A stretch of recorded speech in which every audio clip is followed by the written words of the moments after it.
Bonsoir, nous sommes le mardi 21 juin, ravis de vous retrouver pour cette nouvelle édition de votre journal. Il représenterait 2 à 5% de la population, les personnes dites à haut potentiel, un mode de fonctionnement particulier, souvent synonyme de souffrance et de difficultés à l'école. Alors face à ce constat, 24 enseignants du collège Saint-Joseph à Challans ont décidé de se former pour accompagner ces élèves aux besoins spécifiques. Un cursus leur est même dédié au sein de l'établissement. Un reportage signé Alix Lanos. Comment les rois capétiens affirment-ils leur pouvoir sur les seigneurs ? Jusqu'ici, un cours d'histoire classique pour cette classe de 5e, à quelques détails près. Ici, les élèves ont accès à du matériel spécifique, type ballon ou chaise. Du matériel qui permet de les canaliser et les aide à se concentrer. Tous sont en effet des EHP, des élèves à haut potentiel. Le temps de concentration, il est un peu plus...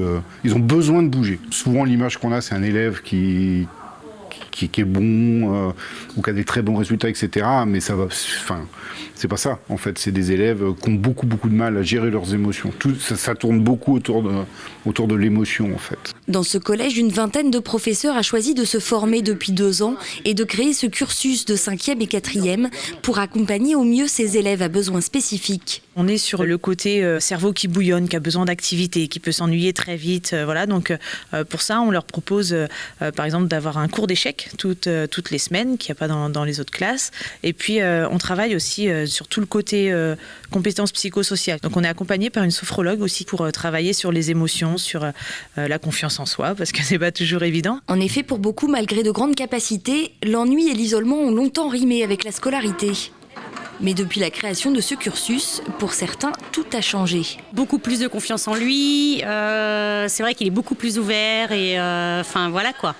La classe l'a métamorphosé, il faut dire ce qui est quoi. Tous les 15 jours, pendant 2 heures, c'est atelier libre. De quoi fédérer encore un peu plus ces élèves qui s'épanouissent ici pleinement. Franchement, c'est super bien dans cette classe. On fait plein de trucs différents. Donc on a échecs, on a une méditation pleine conscience et écriture partagée, on a les projets. Franchement, c'est vraiment bien, c'est trop bien et on a une bonne ambiance. Pour leur professeur de mathématiques, qui encadre également les ateliers, la classe permet de répondre aux besoins intellectuels et affectifs de ces élèves. Alors ça vient pas du jour au lendemain. On est bien d'accord que entre le début de l'année et maintenant, il y a du chemin parcouru.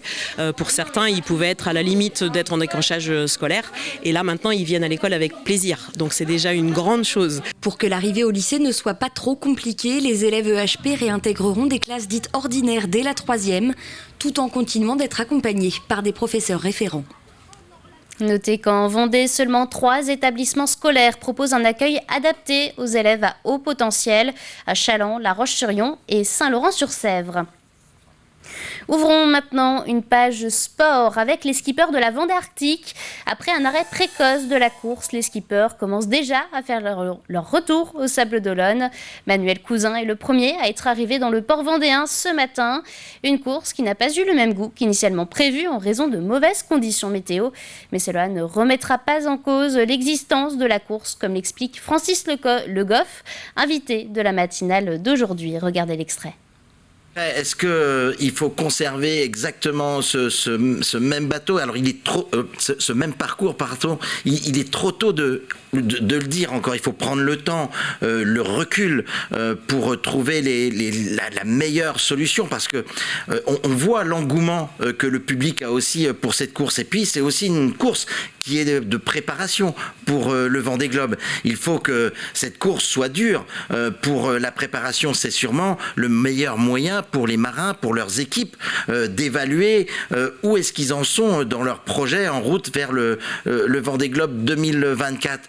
Mais c'est vrai que entre la première édition et celle-ci, on voit que ce parcours, il est très engagé. Alors peut-être faudra-t-il à la marge le modifier, peut-être en trouvant alors le mot est pas très joli, des waiting périodes qui nous permettent de peut-être d'ajuster le départ en fonction des prévisions à venir, peut-être mettre une escale. Aujourd'hui, c'est aussi le premier jour de l'été, une saison dense pour les sapeurs-pompiers. Chaque année, le centre de traitement d'alerte des sapeurs-pompiers de la Vendée reçoit environ 200 000 appels. Des appels parfois injustifiés, que ce soit des canulars ou encore des demandes non urgentes. Ce phénomène prend de l'ampleur sur le territoire et freine l'efficacité des soldats du feu. Les explications de Colline Davy aux 10 de la Vendée. 18 ou 112, en cas d'urgence, ce sont eux les premiers interlocuteurs. Pompiers de la Vendée, j'écoute. Dans le centre de traitement des appels du SDIS, 200 000 requêtes sont reçues chaque année. Et ils sont 4 opérateurs en moyenne présents pour répondre à toutes les demandes. Premier cas, ça ne relève pas de nos services, donc on transfère directement, on crée un dossier qu'on transfère au service extérieur. Deuxième cas, ça relève de nos services, donc identification du lieu, la commune, l'adresse, la nature de l'appel. Des appels injustifiés, non urgents, voire malveillants, qui perturbent le fonctionnement du centre. Ne pensez surtout pas que quelqu'un d'autre a pu alerter les secours. Donc si vous avez le moindre doute, appelez les sapeurs-pompiers pour être sûr que la demande de secours a été prise en compte.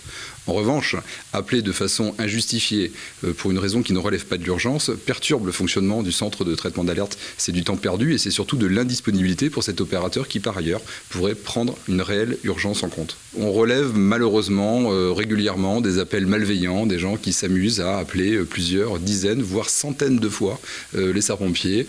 Ces appels peuvent conduire à des procès. L'an dernier, un homme a été condamné à plus de 3 000 € d'amende pour avoir passé 125 appels.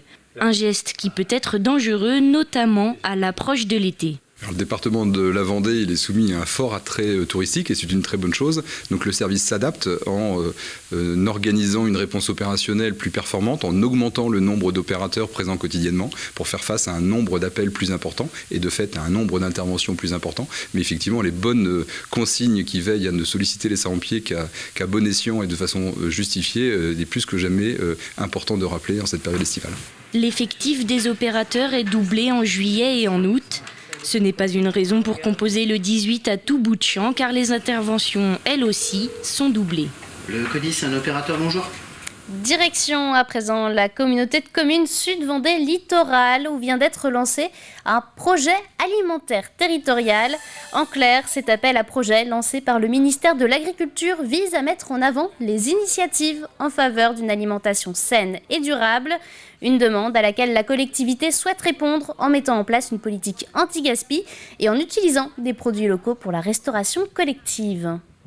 Nous allons aller vraiment au cœur du monde agricole pour connaître leurs pratiques et puis on va mettre en relation ces pratiques et les populations. Les populations, que ce soit vers les écoles, que ce soit tout public, soit les personnes plus âgées.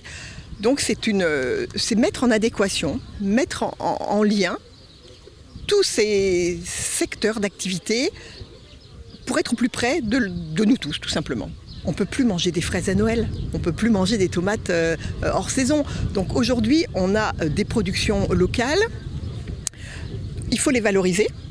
Donc pour nous, c'est important. Et puis en même temps, c'est peut-être développer une nouvelle filière. Peut-être va-t-on s'apercevoir qu'on a un manque sur notre territoire en production, je ne sais pas quel produit aujourd'hui, et ce diagnostic va peut-être faire émerger de nouvelles filières en sachant qu'il y a le consommateur en face. On ne produit pas sans savoir où le produit va aller. Non, on produit en se disant ça s'est consommé chez nous. L'actualité, c'est aussi la fête de la musique. Ce soir, plusieurs concerts seront donnés un peu partout sur le territoire. Un événement qui a commencé plus tôt pour ces jeunes élèves de la classe orchestre du collège Pierre Mauger au Sables-d'Olonne. Comme vous pouvez le voir sur ces images, ils ont donné une représentation en public sur le parvis de l'hôtel de ville Sablé dans la journée. Et puis la fête de la musique, ça se passe aussi à la maison d'arrêt de la Roche-sur-Yon ce matin. Une quinzaine de détenus ont pu assister au concert du groupe Réverb, un moment musical qui leur a permis de s'évader le temps de quelques heures. Les explications dans ce reportage.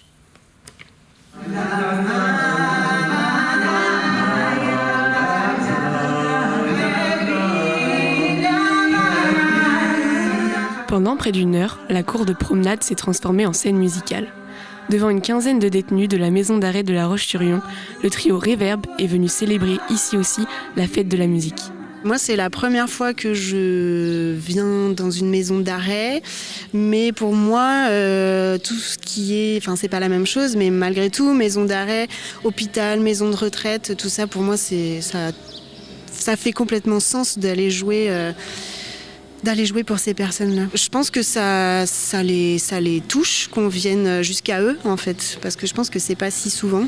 Touchés, ils l'ont été, en effet, par la musique et par les mots. Les yeux des vieux ne sont plus bleus chez les personnes. Le temps d'un concert, oublier sa condition de détenu pour n'être plus qu'un spectateur. Ça, c'est important de montrer que nous ne sommes pas différents des autres.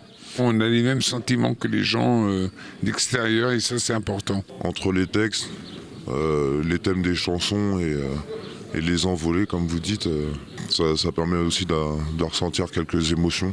Ça fait partie des moments d'évasion, on peut dire. Il y en a peu, mais faut en profiter. Et célébrer la fête de la musique, c'est aussi garder un lien avec le monde extérieur. La prison n'est pas un lieu hors de la ville et hors de la société. La tenue de ces manifestations en prison, elle, au-delà du caractère agréable du moment qui est vécu, elle rappelle aussi aux gens qu'ils ne sont pas relégués et qu'ils appartiennent, voilà, encore, nonobstant cette condamnation, ils appartiennent encore au monde, tout bêtement. Organisés par la ville de La Roche-sur-Yon, d'autres concerts pour des publics dits empêchés ont également eu lieu, au service pédiatrie du CHD et pour les patients de l'hôpital Mazurel. C'est la fin de cette édition. Prochain point avec l'actualité demain matin à partir de 7h. C'est avec Caroline Tronche. Belle soirée à tous.